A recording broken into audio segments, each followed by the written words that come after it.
जितने भी दर्शन हैं वो सारे दर्शन जो हैं वो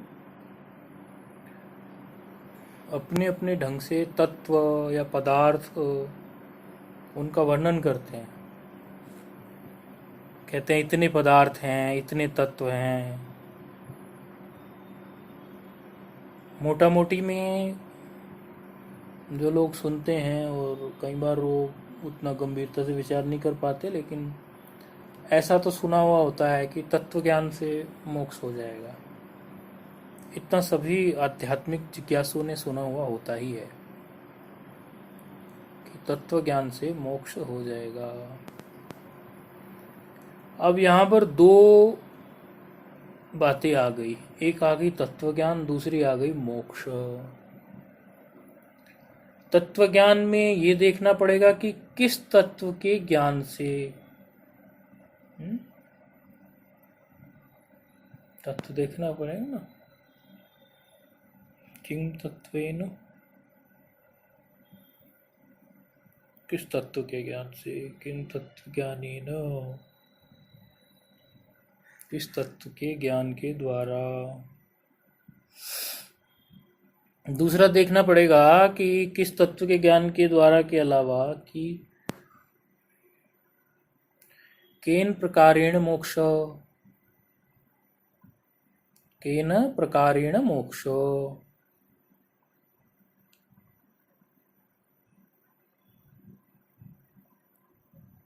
किम मोक्ष,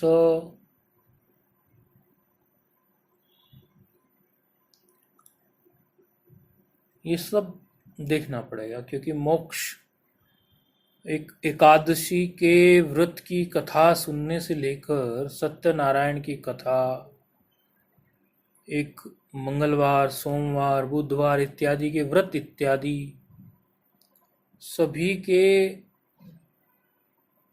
जो फल है उसमें मोक्ष की बात कही गई है।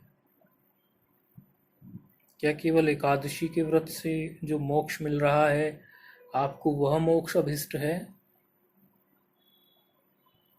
तो देखना पड़ेगा कि मोक्ष जो है वो किस मोक्ष की बात हुई है।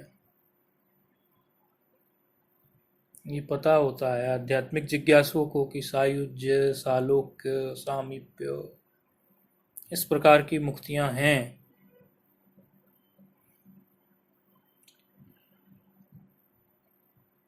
जिन जिन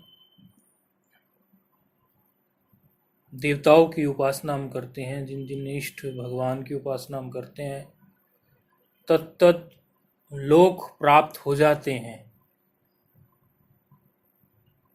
तो शास्त्र तो उन्हें भी मोक्ष कहता है।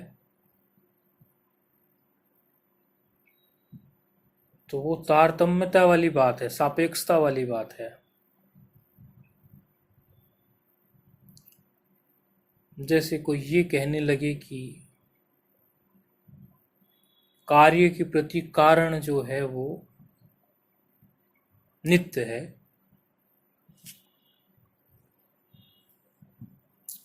तो वो सापेक्षता से कहा गया। कार्य है तो उसके तुलना में कारण जो है वो नित्य है। इसका मतलब ये तो नहीं हुआ कि वो पूर्णता नित्य ही है। ब्रह्म से भिन्न तो कुछ भी नित्य हो नहीं सकता।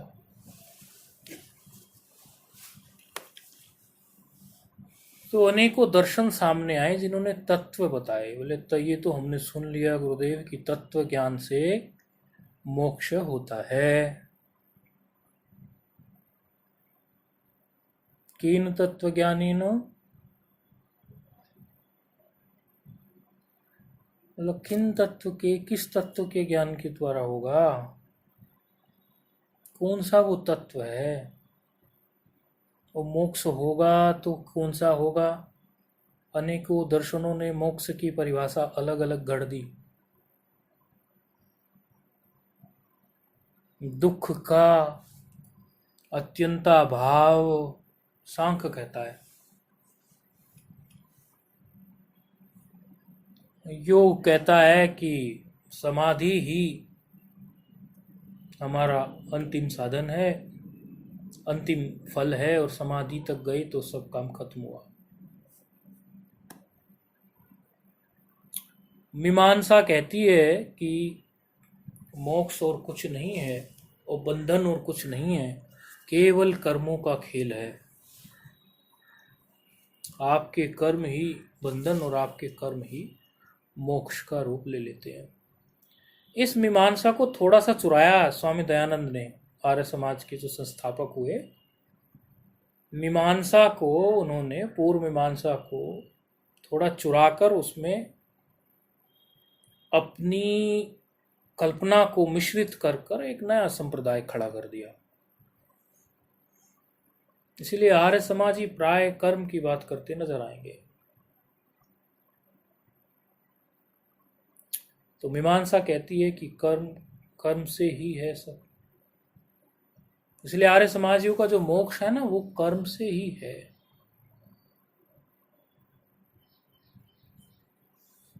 अब तत्वों की जब बात करेंगे तो सांख्य ने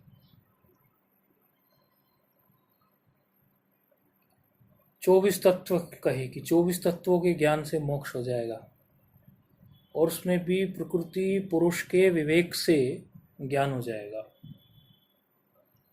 यदि प्रकृति और पुरुष का विवेक हो जाए, यानी हम प्रकृति और पुरुष को ठीक ठीक से जान लें, तो मोक्ष हो जाएगा।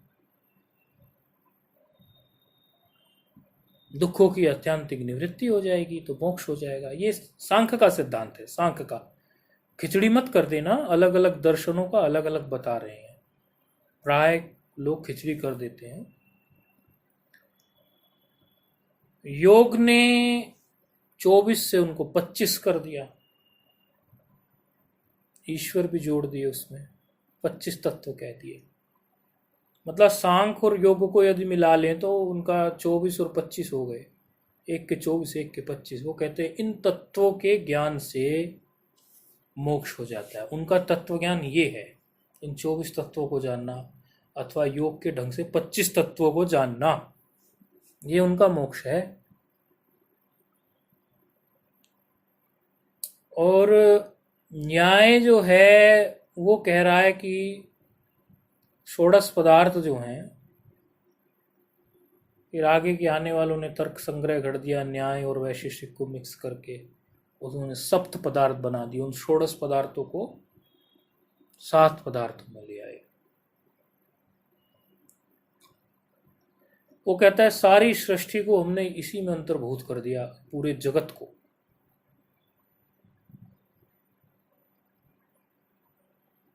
इनको यदि आपने जान लिया, इनका ज्ञान हो गया, तो आपका मोक्ष हो गया।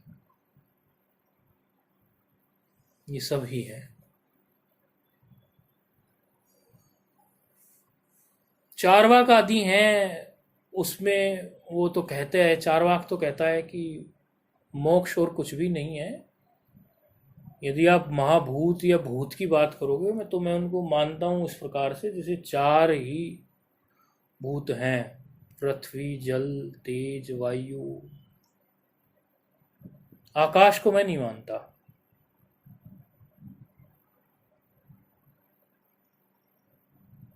कहते हैं कि शरीर कैसे क्या प्रकट हो गया, ये सब कहाँ से आया। कहने लगे एक तो शरीर ही आत्मा होता है, मैं तो ये कहता हूँ, चारवाक कह रहा है।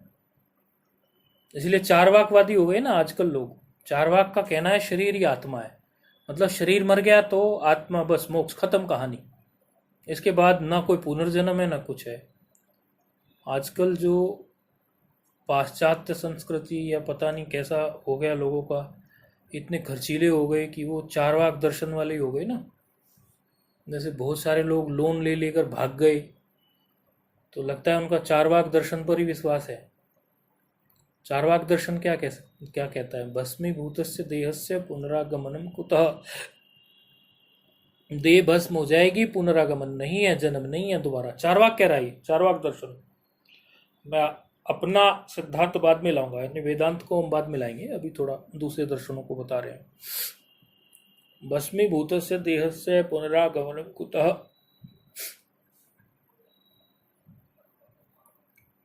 तो जब ऐसा है तो क्या करो? बोले ऋणम कृत्वा घृतम पिबेत, ऋण करके भी घी पियो, क्योंकि देना तो किसी को है नहीं, चुकाना तो है नहीं, शरीर गया तो सब गया।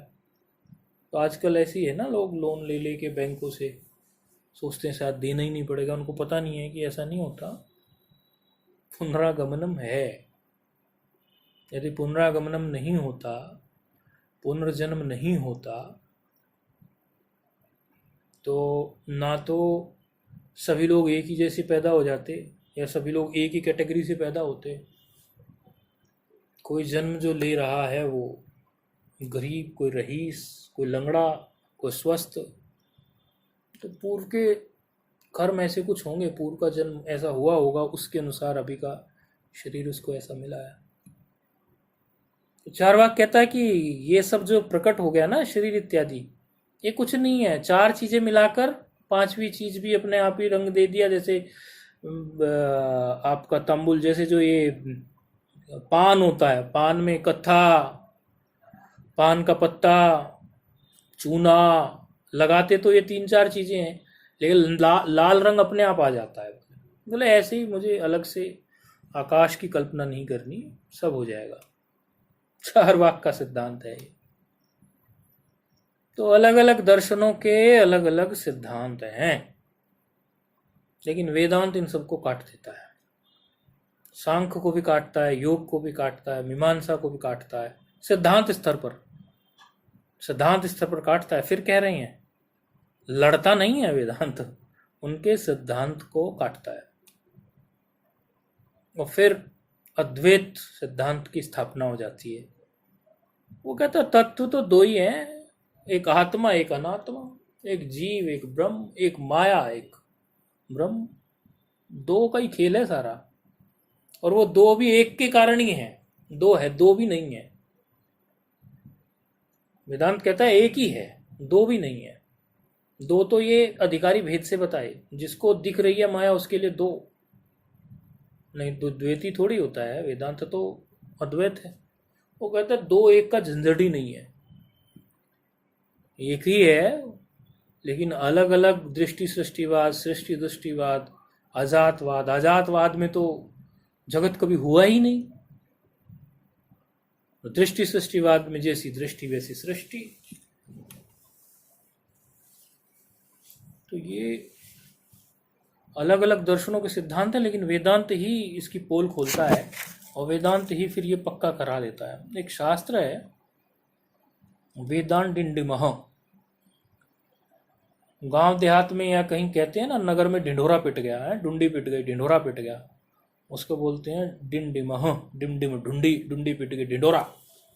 तो जो शास्त्र के जो भी श्लोक गढ़े गए हैं, उसमें प्रत्येक श्लोक में अंत में यही कहा गया, इति वेदांत डिंडिमह। डिमडिमह है वो, तो माँ से णा हुआ है, पर में डकार है ना, माँ से ना। तो व्याकरण वाले सब समझते हैं इस बात को। ये रोन नासिको से माँ से णा हो गया है। तो डिंडिमह है, मतलब ढिंढोरा टाइप से ऐसा। प्रत्येक में वो, अब उनका बिल्कुल शुरुआती श्लोक ही जो है दूसरे नंबर का, उसी में कहते हैं आत्मा अनात्मा पदार्थो द्वौ। ये पदार्थों की बात चल रही ना। आत्मा अनात्मा पदार्थो द्वौ भोक्तृ भोग्यत्व लक्षणौ। आत्मा अनात्मा पदार्थो द्वौ भोक्तृ भोग्यत्व लक्षणौ ब्रह्मैव आत्मान देहादीर। ब्रह्मैव आत्मान देहादीर इति वेदांत डिंडिमः। ये वेदांत की डुंडी है, ये वेदांत का ढिंढोरा है। क्या?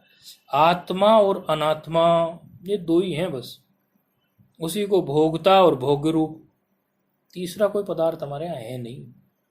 और ये दो भी उन्होंने इसीलिए कहे क्योंकि लोगों को ये दो दिख रहे हैं, ये दो पदार्थ। जिसको जगत ही नहीं दिख रहा है उसके लिए दो पदार्थ भी नहीं है। अद्वैत वेदांत में जगत हुआ ही नहीं, लेकिन जिसको दिख रहा है उसके लिए कहा आत्मा अनात्मा पदार्थो द्वौ भोक्तृ भोग्यत्व लक्षणौ ब्रह्मैव आत्मान देहादिरिति वेदांत डिंडिमः। कह रहे ब्रह्म ही है, यही वेदांत की घोषणा है बोले, और कुछ है नहीं यहाँ पर। अगले श्लोक में फिर उसी बात को थोड़ा अलग दृष्टि से कह दिया। ज्ञान अज्ञाने पदार्थो द्वौ आत्मनो बंध मुक्ति द्वौ ज्ञानान मुक्तिर निबंधो अन्यद इति वेदांत डिंडिमः। देखो ये पंक्ति कितनी सुंदर सुंदर है। ज्ञान देव तू केवल्यम से आई है निकल के। ज्ञानान मुक्तिर निबंधो निबंधो अन्यद, ज्ञानान मुक्ति, ज्ञान से ही मुक्ति है, इसके अलावा किसी और से नहीं है। ज्ञानान मुक्ति, ज्ञान से ही मुक्ति है। तो कह रहे हैं ज्ञानाज्ञान पदार्थो दो आत्मनो बंध मुक्ति दो ज्ञानान मुक्ति निबंधो अन्यदिति वेदांत डिंडिमः। ज्ञानदेव तु कैवल्यम का जो सिद्धांत है हमारा उपनिषद का, उसी को पुष्ट करने के लिए ये श्लोक गढ़ा है वेदांत डिंडिम नाम के शास्त्र में। तो ये एक बात हो गई। अब आप कितने ही पदार्थों को गिनवाने लग जाओ, लेकिन सही मायनों में तो हम तो ब्रह्म ही एक तत्व मानते हैं, और उस ब्रह्म के ज्ञान से ही वही हमारे लिए ठीक ठीक तत्व ज्ञान है।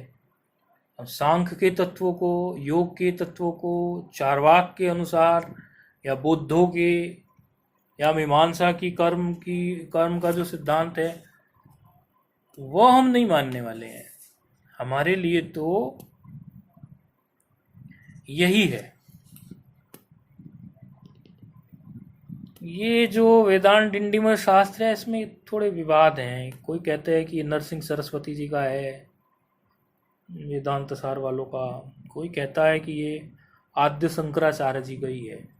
इसमें कई प्रकार के विचार है, लेकिन किसी का भी हो हमारे अद्वैत वेदांत की पुष्टि करता है तो हमें स्वीकार्य है। जो भी शास्त्र, जो भी सिद्धांत हमारे अद्वैत वेदांत की पुष्टि करेगा वो हमें स्वीकार्य है।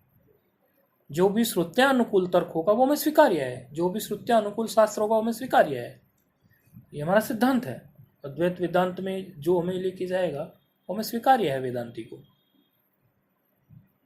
तो क्या कहा इनके तीसरे श्लोक में, ज्ञानाज्ञानी पदार्थो दो आत्मनो बंध मुक्ति दो ज्ञानान मुक्तिर निबंधो अन्यदिति वेदांत डिंडिमः। कह रहे ज्ञान अज्ञान दो ही तो पदार्थ हैं जो आत्मा के बंधन और मोक्ष के लिए बन रहे हैं। ज्ञान से मुक्ति मिल गई है, अज्ञान से जीव बद्ध हो रहा है। ज्ञान अज्ञान पदार्थ दो ही तो हैं, आत्मनो बंधन मुक्ति, तो बंधन की और मुक्ति के लिए। ज्ञान से मुक्ति मिल गई और अज्ञान से भी जीव बद्ध हो रहा है। और ये स्पष्ट बात है कि ज्ञानाद मुक्ति, ज्ञान से ही मुक्ति है। श्रुति कह रही है ज्ञानादेव तो कैवल्यम, ज्ञान से ही तुझे वो कैवल्य पद प्राप्त हो सकता है और कुछ नहीं। ज्ञानाद एव, ज्ञानादेव तो ज्ञानादेव, ज्ञान से ही एवकार लगा दिया ना, व्यावर्तन कर दिया। एवकार व्यावर्तन के लिए होता है ना, एवकार जहां लग गया वहां समझ लो सबसे हटा दिया उसने। चौथे श्लोक में फिर उसी बात को ज्ञाता और ज्ञेय की दृष्टि से कह दिया।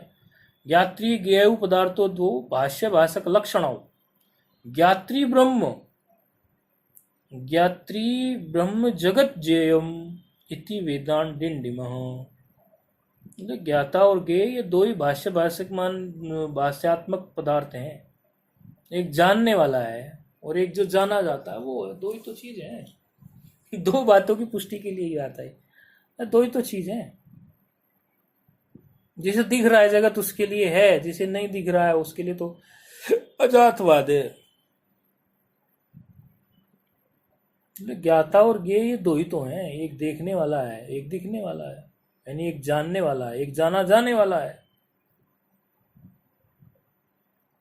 ब्रह्म तो सबका प्रकाशक है, तो वो अवभाषक है।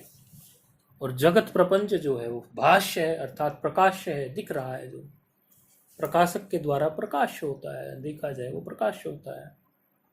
बोले यही तो वेदांत का ढिंढोरा है।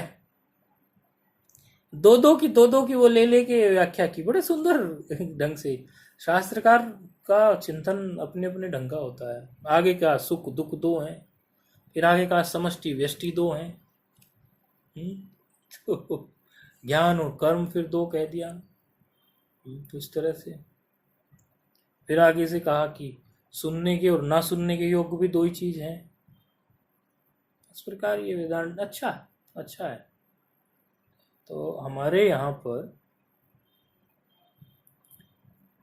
केवल ब्रह्म तत्व, ब्रह्म जो है उसी को जानने से ब्रह्मवित् ब्रह्मैव भवति, ब्रह्म को जानने वाला ब्रह्मी हो जाता है। हमारे यहाँ और कोई तीसरी चीज है नहीं, या दूसरी चीज है नहीं सिवाय ब्रह्म के। तो हमारा तत्व ज्ञान ऐसा है। और हमारा मोक्ष जो है वो त्रिकालवादित है। वो कभी हमारा मोक्ष कभी कटता नहीं है, किसी काल में नहीं कटता, किसी देश में नहीं कटता। हमारे मोक्ष का लक्षण निराला है, वापस नहीं आना पड़ता, उसके बाद कुछ और भक्ति नहीं करनी पड़ती। सम्यक ज्ञान से ही अविद्या का निरसन हो जाता है। फिर उसके बाद अन्य हमारे पास कुछ भी करने के लिए कोई जरूरत ही नहीं है, सम्यक ज्ञान हो गया तो।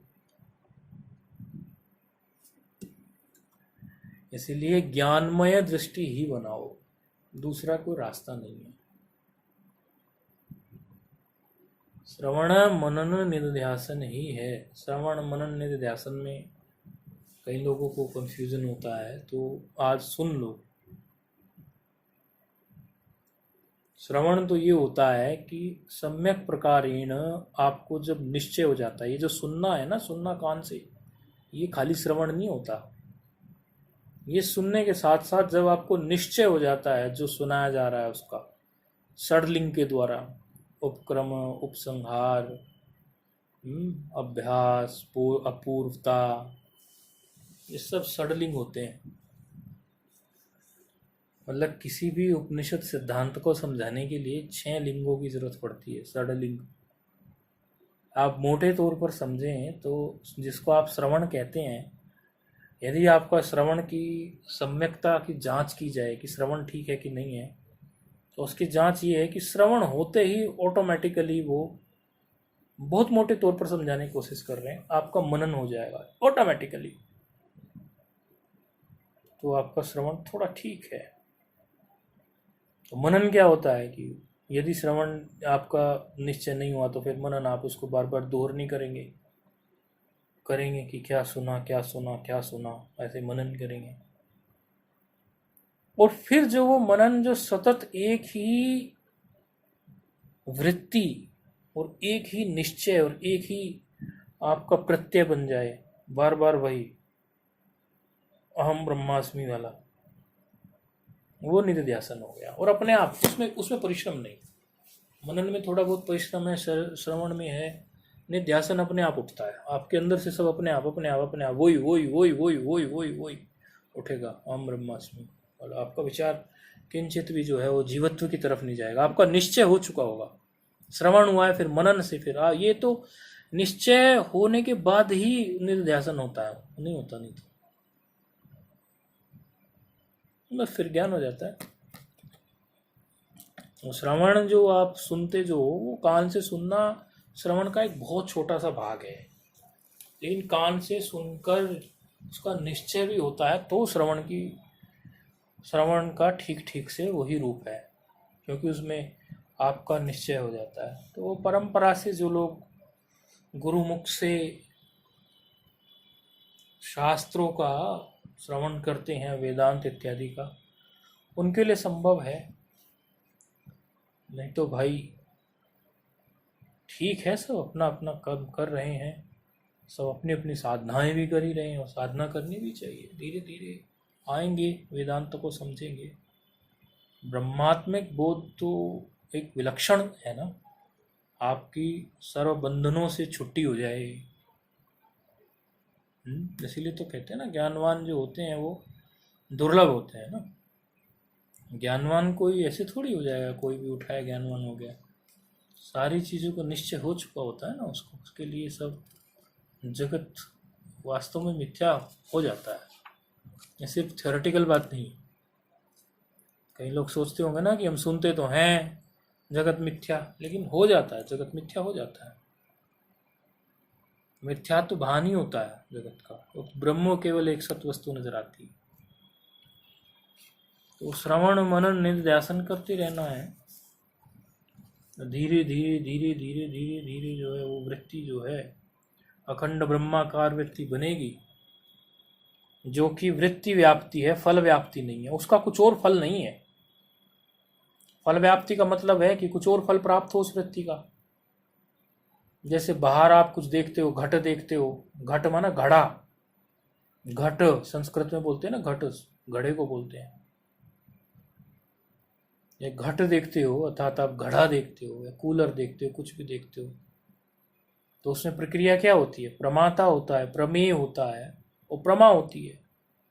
प्रमाता प्रा हटाओगे तो माता मेय हो गया और माँ हो गई। प्रा मतलब प्रकृष्ट प्रकृष्ट प्रकृष्ट, ऐसे।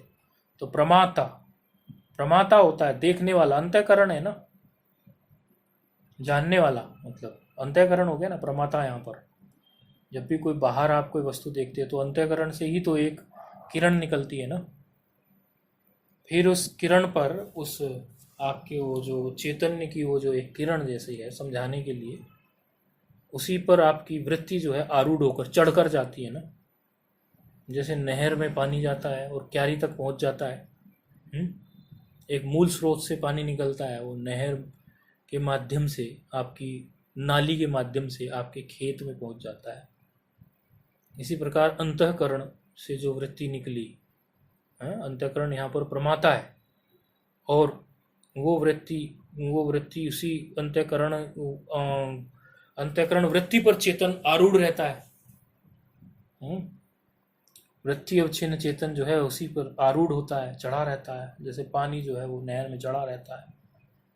और फिर जो बाह्य विषय है, वहाँ तो खेत कहा हमने, नाली के लिए या नहर के लिए तो खेत कहा। यहाँ बाह्य विषय क्या है? घट हो सकता है, पट हो सकता है। घट माने घड़ा, पट माने कपड़ा। घट पट कूलर कुछ भी जिसको आप देख रहे हैं, आंखों के माध्यम से आई ना किरण, जैसे किसी भी माध्यम से आ सकती है किरण। यदि कोई सूंघने की चीज होगी तो नाक के माध्यम से आएगी ना किरण, वो ज्ञान रूपी किरण नाक के माध्यम से आएगी ना। यदि कोई सूंघने की वस्तु होगी तो सूंघने का जब आपको ज्ञान होता है तो वो तो नाक के माध्यम से होगा ना। चखने का ज्ञान तो त्वचा के माध्यम से होगा ना। श्रवण का ज्ञान तो कर्ण इंद्री के माध्यम से होगा ना। तो अभी चक्षुर इंद्री की बात कर रहे हैं ना, देखने की। तो घट तक जाएगी और आवरण भंग करेगी। जो घट पर आवरण है अज्ञान का, उस आवरण को भंग करेगी, और आवरण को भंग करने के साथ साथ उसको प्रकाशित भी करेगी। क्योंकि प्रकाश में है ना चेतन, तो अंतःकरण में जो प्रकाश आया है वो ब्रह्म का ही आया है ना। तो वो प्रकाश जो है अंतःकरण से निकलकर उसने उस घट को प्रकाशित भी किया और आवरण भंग भी किया। आवरण है ना उस पर अज्ञान का, आप उसे नहीं जानते ना, ये आवरण है, रखा है कहीं, आप नहीं जानते, आपने नहीं देखा, रखा रहे, आपने देखा ही नहीं तो आपके लिए अज्ञान ही हो गया उसका। तो वो आवरण भंग हुआ ना अज्ञान का। तो तब आपको घट ज्ञान हो जाता है, आपको बाहर का घड़ा दिख जाता है कि ये घड़ा है, ऐसा आपको ज्ञान होता है। उसके बाद दूसरा ज्ञान होता है, अयम घट ज्ञानवान, मैं घट को जानने वाला हूँ। ये तो न्याय की प्रक्रिया आ गई। ये तो फिर कोई समझेगा, कोई नहीं समझेगा, कठिन पड़ेगी। लेकिन हम इसको ये क्या हुआ, ये फल व्याप्ति हुई। हमने कहा था ना, दो बात हुई। अखंड ब्रह्माकार वृत्ति जो है वो फल व्याप्ति नहीं है।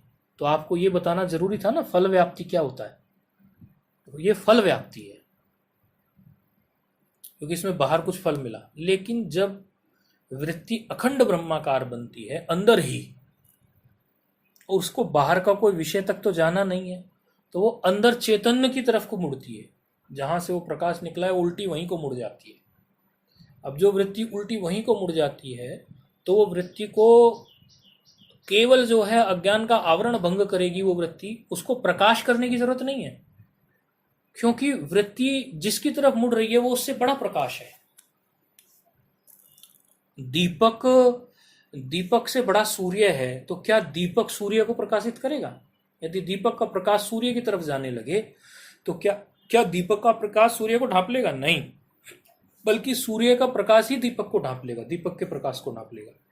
तो वो जो वृत्ति अंदर ही चलती है, वो आपके जो शुद्ध चैतन्य की तरफ वो हम बता रहे हैं प्रक्रिया, तत्व ज्ञान की प्रक्रिया बता रहे हैं। जिसको समझ में आ जाएगी वो विचार कर सकता है, जिसको नहीं आएगी वो जिंदगी भर पीटते रहो डिब्बे और करते रहो कीर्तन। ठीक है, वो अंतःकरण शुद्धि के लिए साधन है, लेकिन ये तो उत्कृष्ट जिसको अंतिम चीज चाहिए उसके लिए ये एक उपहार जैसा है, गुरु ज्ञान, गुरु का प्रसाद है ये तो वहां से वो जो वृत्ति जो होगी वो चेतन जो होगी उसको विषय करेगी। वस्तुतः चेतन विषय तो होगा नहीं क्योंकि वो विषय नहीं है, लेकिन वो कोशिश करेगी। अब जब वो कोशिश करेगी तो ये किस प्रकार का हो गया? ये उस प्रकार का हो गया जैसे किसी बड़े पत्थर पर हम जो है एक रेत का या थोड़ा मिट्टी का ढेला मारें कि उसको तोड़ दें हम, लेकिन वो ढेला ही टूट जाता है, पत्थर नहीं टूटता। जैसे कई बार सुना होगा कि तलवार हम किसी ऐसी जगह मार दें कि हमारी तलवार ही टूट जाए। इसी प्रकार ये जो वृत्ति है ये आवरण भंग तो करेगी लेकिन प्रकाश नहीं कर पाएगी, क्योंकि इससे बड़ा प्रकाश तो चैतन्य में है। तो ये जो उसका प्रकाश है, इस वृत्ति का जो क्षुद्र प्रकाश है, ये उस चेतन के प्रकाश में लीन हो गया। तो अब ये फल नहीं निकलेगा कुछ, ये फल व्याप्ति नहीं होगी, ये वृत्ति व्याप्ति कहलाता है।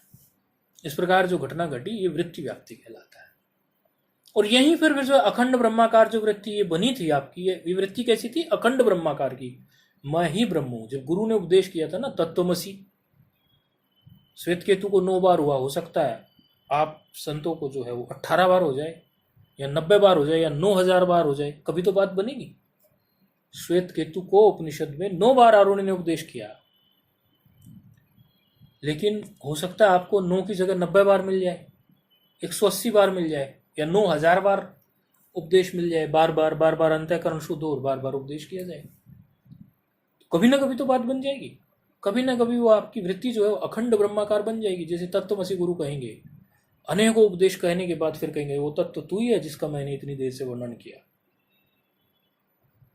तो फिर वो अखंड ब्रह्माकार वृत्ति बनेगी। तो इस प्रकार की प्रक्रिया होगी, वो व्यक्ति बनेगी। पहले अखंड ब्रह्माकार, मैं ही ब्रह्म हूँ, अहम ब्रह्मास्मि, ब्रह्मैवाहमस्मि, ब्रह्मैवाहमस्मि, ऐसी मतलब अखंड ब्रह्माकार वृत्ति बनेगी। और वो अखंड ब्रह्माकार वृत्ति जो बनेगी वह फिर वृत्ति जो है आपकी उसी ब्रह्म में लीन हो जाएगी, आपकी शुद्ध चैतन्य में लीन हो जाएगी। कोई वृत्ति नहीं, फिर वो खत्म, ज्ञान हो गया, बस हो गया मोक्ष, हो गया साक्षात्कार सच्चा, निपट गया क्या। धन्यो हम जैसे पंचदशी में कूदता फिरता है, धन्यो हम, धन्यो हो, मैं धन्य हो गया, मैं धन्य हो गया। ये पर्दा दुई का हटा के जो देखा, बस मैं ही मैं हूँ, मुझे मेरी मस्ती कहाँ लेके आई, और पर्दा दुई का हटा के जो देखा, बोले फिर झूमेगा वो व्यक्ति। वो व्यक्ति के सामने फिर कुछ बचेगा नहीं ना, फिर वो ये कहेगा कि माया मेघम जगत नीरम वर्षते यत्र तत्र या जहाँ तहाँ, और मुच्चिदाकाश को क्या हानि। पंचदशी का है, जो पंचदशी जिनको पढ़ रहे हैं उन्होंने ये श्लोक अनेकों बार देखा होगा, विद्यारण्य मुनि जी का। ये कैसी बरसते रहे, कुछ भी होता रहे, मुझ चिदाकाश को अब क्या हानि है, ज्ञान हो चुका है, मुझे क्या चिंता है, मैं निर्लेप हूँ, असंग हूँ, मैं जान चुका हूँ इस बात को। और मैं शब्द नहीं वहाँ, कुछ नहीं। लेकिन ये तो व्यवहारिक सत्ता वाली बात हो गई थोड़ी, मैं कहने वाली या धन्यो हम, ये सब तो चेलों के लिए व्यक्त करना पड़ता है, क्योंकि चेलों को ही लगे तो सही कि ज्ञान हुआ है नहीं, ऐसा व्यक्त करना पड़ता है, बाकी ऐसा व्यक्त करने की कोई आवश्यकता नहीं। तो अखंड ब्रह्माकार वृत्ति फल व्याप्ति नहीं है, तो वृत्ति व्याप्ति, खत्म हुई कहानी इसकी, बस हो गया। बाकी बात कुछ बची नहीं है, और क्या बताएं। ओम नमो नारायण नारायण।